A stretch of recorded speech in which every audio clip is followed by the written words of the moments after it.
বাংলাদেশের রাজনীতিতে একটি প্রশ্ন বারবার ফিরে আসে।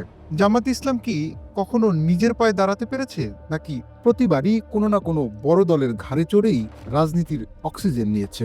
আজকের ভিডিওতে আমরা বিশ্লেষণ করব জামায়াত বিএনপি সম্পর্কের বাস্তবতা, কারা কাকে ব্যবহার করে, আর ভবিষ্যতে এই সহাবস্থান কার জন্য বিপজ্জনক।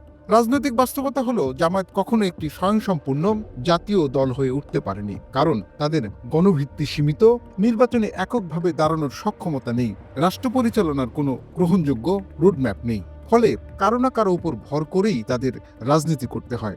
আজ বিএনপি, আগে কখনো সামরিক শাসক, প্রয়োজনে অন্য শক্তি, ক্ষমতা যেদিকে জামায়াত সেদিকেই। এ কারণে অনেকে জামায়াতকে বলেন একটি পরজীবী রাজনৈতিক সংগঠন। এখানে একটি গুরুত্বপূর্ণ সত্য আছে, বিএনপি কখনোই জামায়াতকে নিজের রাজনৈতিক প্রতিদ্বন্দ্বী মনে করেনি। কারণ প্রতিদ্বন্দ্বী হতে হলে শক্তি লাগে, স্বতন্ত্র ভোট ব্যাংক লাগে, জাতীয় নেতৃত্ব লাগে। বিএনপির দৃষ্টিতে জামায়াত হলো একটি সহায়ক শক্তি, একটি ব্যবহারযোগ্য গ্রুপ, কিন্তু কখনোই সমান অবস্থানের দল নয়। এমনকি যদি কোনো অলৌকিকভাবে জামায়াত লীগ ভারতের সহযোগিতায় ক্ষমতার কাছাকাছি যায়ও, তবুও বিএনপি তাদের প্রতিদ্বন্দ্বী মানবে না, কারণ জামায়াত নিজের পায়ে দাঁড়াতেই জানে না। ডাকসু নির্বাচন একটি প্রতীকী উদাহরণ। নাম অন্যদের, পদ অন্যদের, কিন্তু ভেতরে ভেতরে নিয়ন্ত্রণ কার? শিবির। এটা শুধু ছাত্র রাজনীতিতে না, জাতীয় রাজনীতিতে একই চিত্র। পরিচয় বদলানো, নাম বদলানো, প্রয়োজনে শিবির, প্রয়োজনে ছাত্রদল, প্রয়োজনে আসল জিয়ার সৈনিক, আবার দরকার হলে আসল মুজিব সেনা।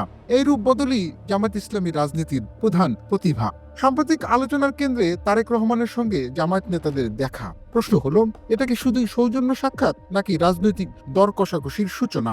বাস্তবতা হলো জামায়াত কখনো দেখা করতে যায় না, সব দেখা শেষ পর্যন্ত বৈঠক হয়, কারণ তাদের রাজনীতি সবসময় ব্যাকডোরে, গোপনে, ইশারায়, এমনকি সমঝোতায়।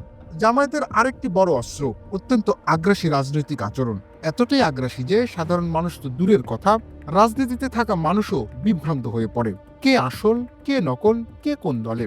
এদের খাঁটিত্ব প্রমাণের কৌশল এতটাই নির্মম যে প্রয়োজনে নিজের বন্ধু কর্মীকেও মারতে দ্বিধা করে না। এই বিভ্রান্তি তৈরি করাই তাদের টিকে থাকার কৌশল। প্রশ্ন তাই একটাই, পরজীবী জামায়াত কি আবারও বিএনপির ঘাড়ে চাপবে?